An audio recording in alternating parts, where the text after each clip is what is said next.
do you believe in God? He said, yes. Oh, yeah? Sure. I said, but do you believe in the God of Moses? He said, yeah. Abraham? Yeah. What about David and Suleiman? He said, yeah. So when I meet this man, I'm impressed that he's believing these things, but I thought maybe he's just saying it. So I even asked him, what about Jesus? Because I thought maybe they're kind of... First I thought Muslims were like Hindus. That was first. And then when he said he believed in some of the things of the Bible, I said, okay, maybe they're like Jews. So that's when I said, yes, but what about Jesus? Do you believe in Jesus? And he said, yes. I said, okay, wait a minute. This is going to be easy. I can convert this guy. So I agreed that we're going to do business with him. And in fact, I took him immediately out to have tea together. We sit together, drink tea, talk a little while. And I started tearing the peach to him right away. I'm in the Bible. I got it right there. Flip it open. Genesis. Let's talk about Abraham. What do you know about Abraham? Abraham, he had 2 sons, you see, and blah, blah, blah, blah, blah. And I'm doing all the preaching to him. You imagine this? And he sat there. Okay. He's a graduate of Allah's heart.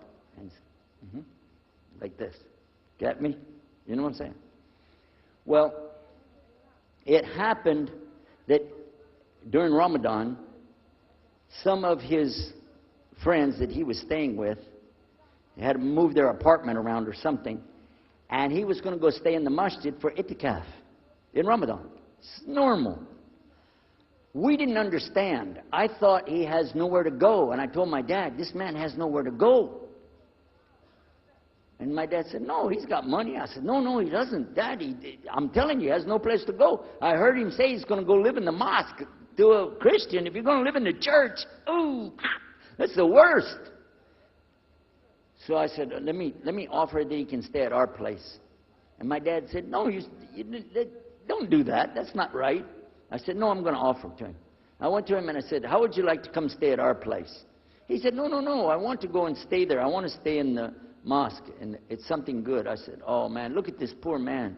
Oh my God, he doesn't know, you know.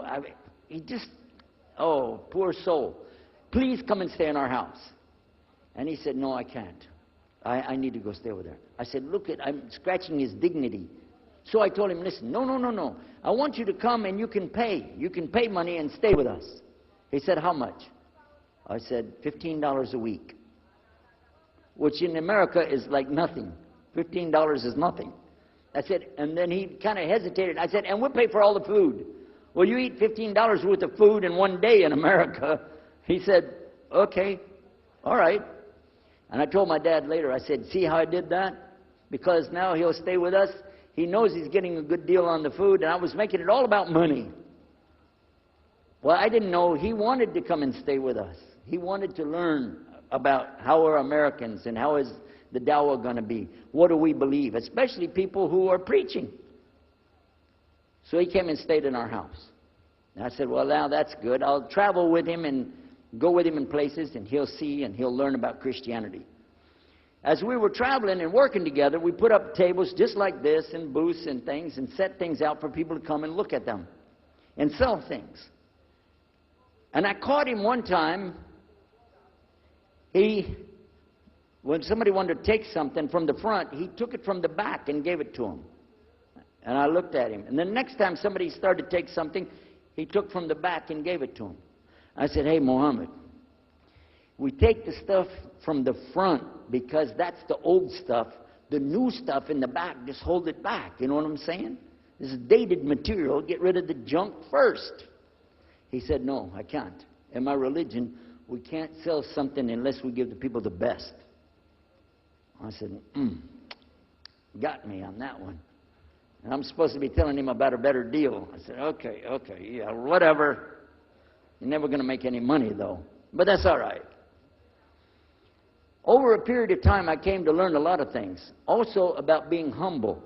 A lot. Because this man was obviously well-educated, very articulate, could really talk about a lot of subjects. In fact, I tried to debate with him about many things, but he was so wise and well educated that he could see what I was doing and he would take it easy and let me win every debate. I could win any debate with him if he wanted me to. But if he wanted me to lose, I was going to lose. This was how well he could handle it.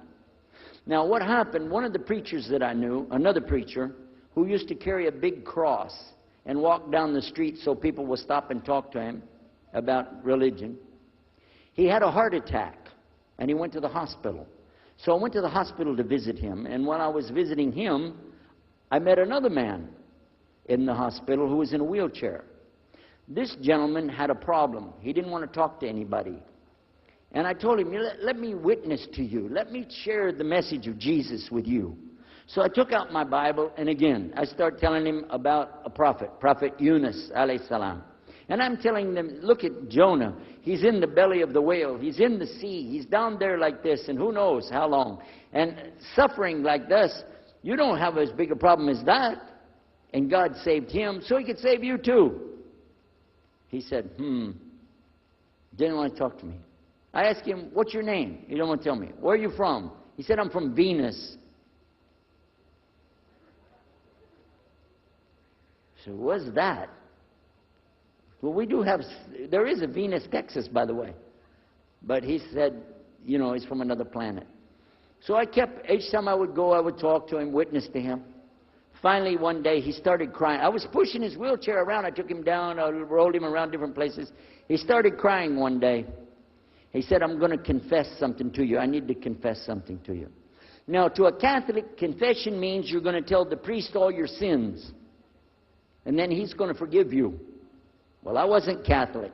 And I told him, listen, I'm not Catholic and I'm not a priest. I'm a preacher. He said, I know better than you do. I am a priest. I said, oh my God. This man is a priest and he knows the Bible better than I do. He said, I just have had a hard time. I've been here and having heart attacks and I've been having problems and everything and trying to figure out a lot of things. He said, I'm sorry I took it out on you. I really am. I apologize. And he started crying. And when he started crying, I felt sorry, you know. I hugged him and I said, it's okay. One day I went to the hospital and my friend was gone. So I started visiting with the priest. And it happened one time I went to visit him at the hospital and he was gone. And I asked him, where did he go? They said he went home. I said, home? He's a missionary priest from South America. How did he go home? She said, I don't know, he's not here. I'm sure his family. I said, he has no family. I know him personally. He has no family. Where did he go? She said, I don't know. We're not responsible for them. I said, well, let me see where he went. You got it in your file? She said, I can't do that. Those are locked up. Nobody can look in the file. And I got in the lady's face and I said, listen to me. This man could die in the street right now, and it's going to be your fault. And you're going to get sued because I'm going to sue you for him.